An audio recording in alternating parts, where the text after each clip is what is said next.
Ever feel like you're walking on eggshells? Like one wrong step and boom. Oh, I know that feeling. It's like living in a relationship minefield. Exactly. So today we're diving deep into high conflict relationships. And let's be real, this stuff's complicated. But we've got some expert advice on not just surviving, but actually, navigating these tricky waters. It's about finding ways to weather the storm and come out stronger on the other side. Okay, so first up, staying calm in the heat of the moment. Easy to say. Way harder to do, am I right? So how do we keep our cool when things get heated? Right. It's like everyone tells you to stay calm, but no one really tells you how. Exactly. It all starts with self-awareness.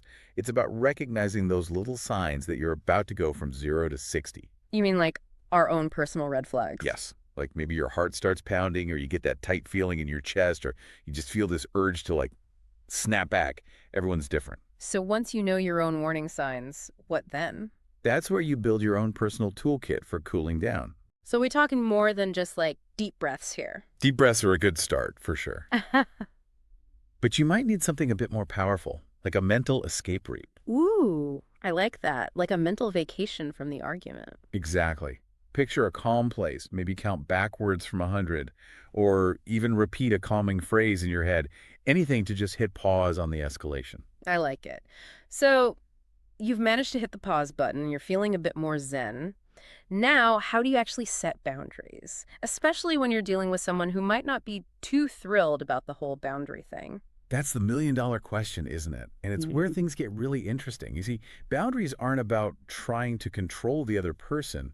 It's about deciding what you're willing to tolerate and what you're absolutely not okay with, even in the middle of a disagreement. So it's almost like drawing a line in the sand for yourself. Yes, it's about identifying your non-negotiables. So for example, like no name calling, even if you're seeing red. Exactly. Or it could be something like agreeing on a volume level for arguments. You're not trying to silence each other. You're just trying to create a space where you can actually hear each other, even when you're disagreeing. Which brings us to communication. And we all know that's often easier said than done. It's Yeah. got to be more than just, talking it out. You're absolutely right. Open communication is not a one-way street. Definitely not. It's about really listening, not just, waiting for your turn to talk. And it's about using I statements. Instead of saying, you're always doing this, you say, I feel hurt when this happens. Yeah. It helps you express your feelings without attacking the other person. So much less blame in the I statements. Right. It takes the heat out of the conversation. Okay, so what about those times when things just go totally haywire? Like, despite your best efforts, it feels like the whole thing is about to explode. Yeah. That's where taking a break comes in, right? Precisely. Think of it like hitting the pause button on a pressure cooker. Sometimes you just need to step away, let everyone cool down, and then revisit the issue later with calmer heads and hearts. It's about damage control, really. Yes, it's not about avoiding the problem. It's about preventing a full-blown meltdown. And I think it's important to acknowledge that sometimes, even with all the best intentions and communication skills in the world, things might still require a little extra help. That's where seek professional help comes in, right? Absolutely. Sometimes those recurring conflicts are like the tip of the iceberg. There's often something deeper going on beneath the surface. And therapy can provide a safe and neutral space to unpack all of that. It's like having a relationship referee. In a way, yes. A therapist can help you both learn healthier ways to communicate and resolve conflict. They can give you the tools to build a stronger, more resilient relationship.